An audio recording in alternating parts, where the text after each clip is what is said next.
जन्म कुंडली अध्ययन के अंतर्गत आज हम सभी एक 9 वर्षीय बालक की जन्म कुंडली का अध्ययन करेंगे।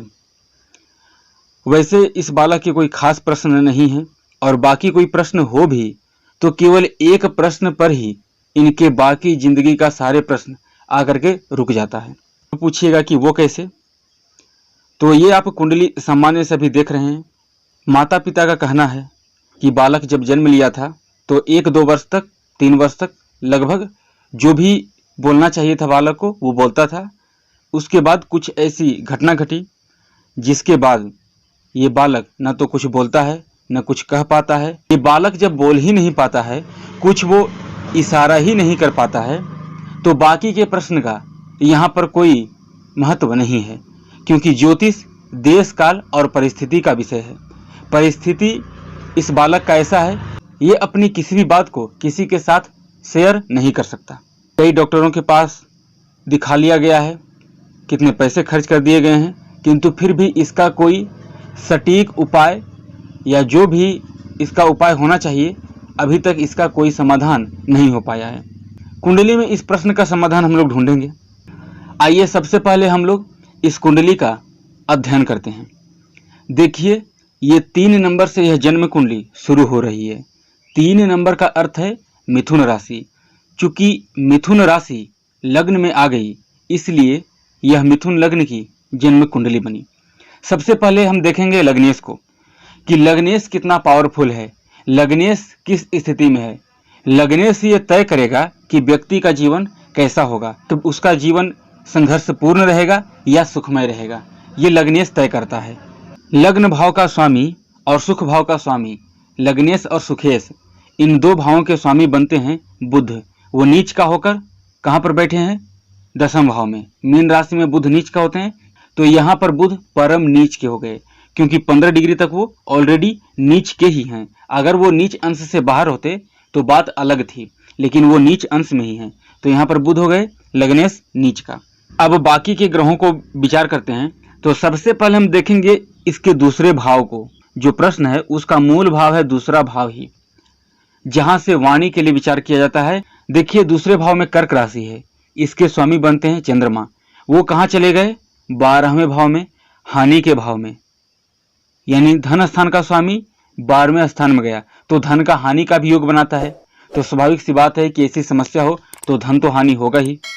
परिवार का भाव भी दूसरा भाव ही है, उसका भाव का स्वामी चंद्रमा 12वें भाव में गया है, तो परिवार को भी हानि या परिवार को भी परेशानी का ये संकेत देता है, जो कि अभी फिलहाल जारी है। वहीं दूसरा भाव वाणी का भाव है, तो वाणी भाव का स्वामी व्यय के स्थान में चला गया, हानि के स्थान में। ये वाणी से रिलेटेड हानि को दर्शाता है। यहाँ पर देखिए कि चंद्रमा 2 नंबर की राशि में वृषभ राशि में है। आप लोग में से कई लोग कहेंगे कि यहाँ पर चंद्रमा उच्च का है। देखिए, दरअसल यहाँ पर चंद्रमा उच्च का नहीं है, क्योंकि वृषभ राशि में चंद्रमा मात्र 3 डिग्री तक ही उच्च का होता है। यहाँ पर चंद्रमा 24 डिग्री का है, तो ये उच्च के घर में हुआ, उच्च का नहीं। हाँ, ये मूल त्रिकोण राशि का अवश्य है, लेकिन किस भाव में है? हानि के भाव में। भले ही कोई ग्रह 6-8-12 भाव में उच्च का ही क्यों ना हो, वो ग्रह अपना उतना श्रेष्ठ फल नहीं दे पाता जितना कि वो केंद्र अथवा त्रिकोण में बैठने पर देता। यहाँ पर चंद्रमा किसके साथ में बैठा है?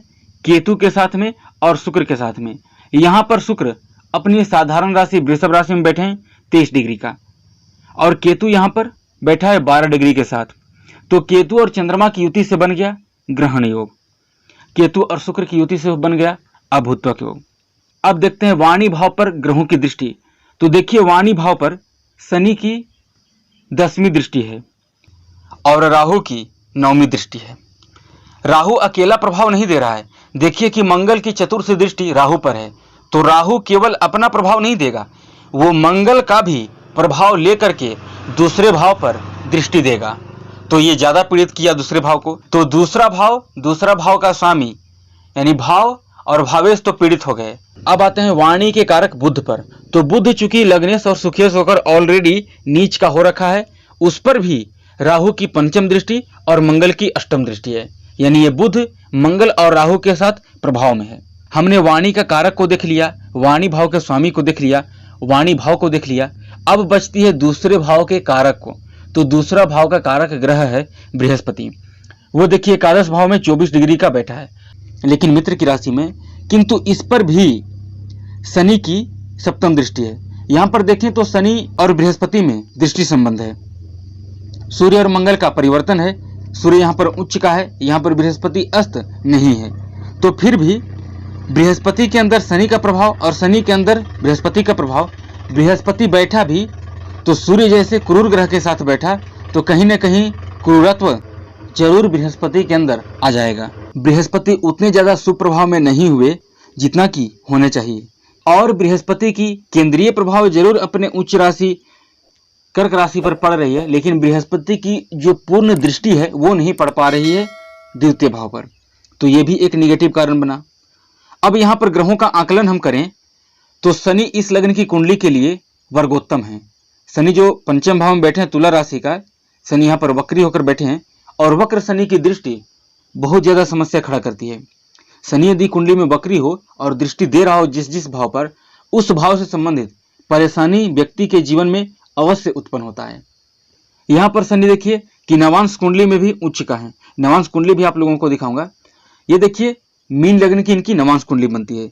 यहाँ पर देखिए कि शनि तुला राशि का होकर अष्टम भाव में बैठे हैं, यानी शनि जन्मांक में भी तुला राशि का है और नवांश कुंडली में भी शनि तुला राशि का ही है। तो शनि हो गए वर्गोत्तम, मोस्ट पावरफुल शनि हो गए। उसके बाद में ये जो मंगल को आप देख रहे हैं सूर्य के साथ परिवर्तन करके, ये मंगल नवांश कुंडली में नीच का हो गया है। तो मंगल के कुछ हद तक फलों में कमी यहाँ पर देखने को मिलेगी। अब षडबल अष्टक वर्ग की बात करें तो षडबल आप देखिए सबसे बलवान ग्रह बनते हैं शनि इस लग्न की कुंडली के लिए, जो कि साफ साफ दिख रहा है कि यहाँ पर वो उच्च का है, वर्गोत्तम है, बृहस्पति जैसे शुभ ग्रह की दृष्टि में है, तो कहीं ना कहीं इनको बल मिल रहा है। दूसरे नंबर पर मंगल आते हैं जो कि D9 चार्ट में नीच का है। तीसरे नंबर पर सूर्य हैं। यहाँ पर हम चंद्रमा को देखेंगे क्योंकि दूसरा भाव का स्वामी जो चंद्रमा है उसको देखते हैं। तो देखिए रेड कलर से खतरे का संकेत चंद्र पहले ही दे रहा है, यानी चंद्रमा सबसे वीक है षडबल में, और इसको अष्टक वर्ग में मात्र 3 पॉइंट ही बिंदु मिले हैं। किसी भी प्लेनेट को अष्टक वर्ग में 4 पॉइंट मिलते हैं, 4 बिंदु मिलते हैं, तो वो ग्रह अष्टक वर्ग के अनुसार न्यूट्रल बली होता है। 4 से जैसे जैसे किसी भी ग्रह को कम बिंदु मिलते हैं, वो ग्रह वैसे वैसे निर्बल होता चला जाता है। तो 4 से 1 कम 3 बिंदु चंद्रमा को मिले। तो चंद्रमा की यदि हम बात करें D9 चार्ट में, तो वहां पर भी ये शुभ स्थिति में नहीं है, वहां पर भी ये केतु की दृष्टि में है। तो यहाँ पर स्थितियां तो बढ़ जाती है। और जो शनि भी यहाँ पर बैठा है D9 चार्ट में, वो अकेला नहीं है, वो राहु के साथ में बैठा है। तो समस्या तो यहाँ पर बढ़ रही है। वर्तमान महादशा को देखें तो राहु की महादशा शुरू हुई है सितंबर 2018 से, और जैसा कि आप सभी जानते हैं राहु की महादशा 18 वर्षों की होती है। तो ये महादशा सितंबर 2036 तक रहेगी। राहु की महादशा में बृहस्पति की अंतर्दशा शुरू होने वाली है जुलाई 2021 से, और ये रहेगी नवंबर 2023 तक। अब सवाल ये उठता है कि राहु दूसरे भाव को देख रहा है, राहु पर मंगल का प्रभाव है, राहु और केतु भी इस कुंडली में नीच का है। राहु वृश्चिक राशि में नीच का होता है, केतु वृषभ राशि में नीच का होता है।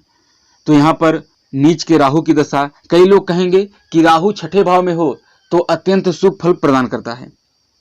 कारकत्व को भी तो देखना होगा। क्या कोई नीच का ग्रह 6-8-12 में बैठ जाए तो वो शुभ फल कर देगा? हम लोग बस हवा में उस बात को ले लेंगे? यहाँ पर कई लोग कहेंगे कि राहु का नीच भंग हो रहा है, तो नीच भंग हो रहा है वो एक अलग स्थिति है, लेकिन राहु यहाँ पर निगेटिव फल ही करेगा, सकारात्मक इफेक्ट नहीं देगा। दूसरी बात कि क्या ये जातक 2036 तक कुछ नहीं बोल पाएगा या कुछ इसका नहीं हो पाएगा, क्योंकि 18 साल तक राहु की दशा चलेगी। राहु ज्यादा हद तक शुभ फल प्रदान नहीं कर सकता। उसके बाद में केतु भी नीच का है यहाँ पर, तो ये एक निगेटिव पॉइंट हो गया।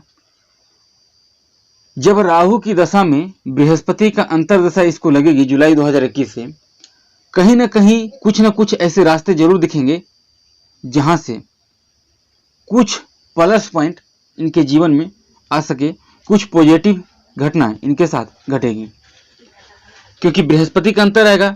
बृहस्पति कहीं ना कहीं प्रभावित करेंगे। अगर काल पुरुष कुंडली की बात करें तो काल पुरुष की कुंडली में दूसरे भाव में वृषभ राशि आती है, जहां पर शुक्र बैठा है, लेकिन शुक्र का वृषभ राशि और खुद शुक्र भी पीड़ित हो रखा है 12वें भाव में। आपको किसी भी भाव को देखना है कि उस भाव का आपके जीवन में क्या फल मिलेगा, तो 3 को सबसे पहले पकड़िए, भाव, स्वामी और कारक। यदि आप इन तीनों को पकड़ेंगे तो फलादेश आपके सामने आकर रह जाएगा।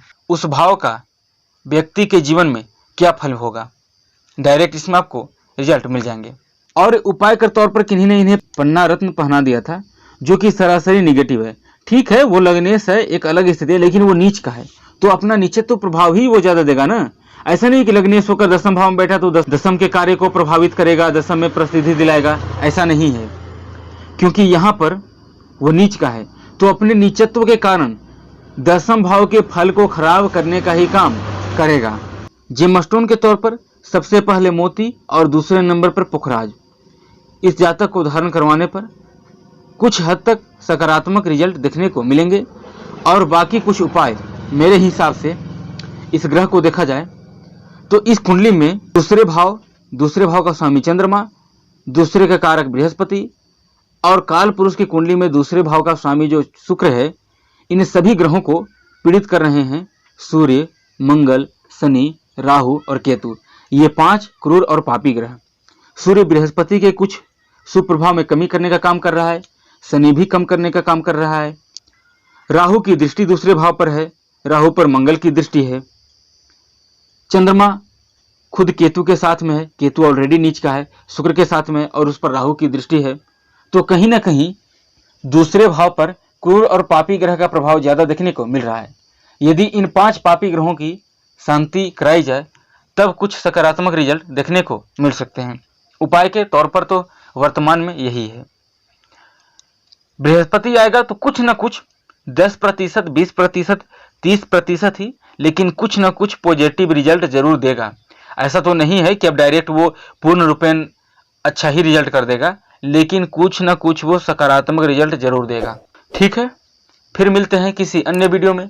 तब तक के लिए मुझे इजाज़त दीजिए। नमस्कार।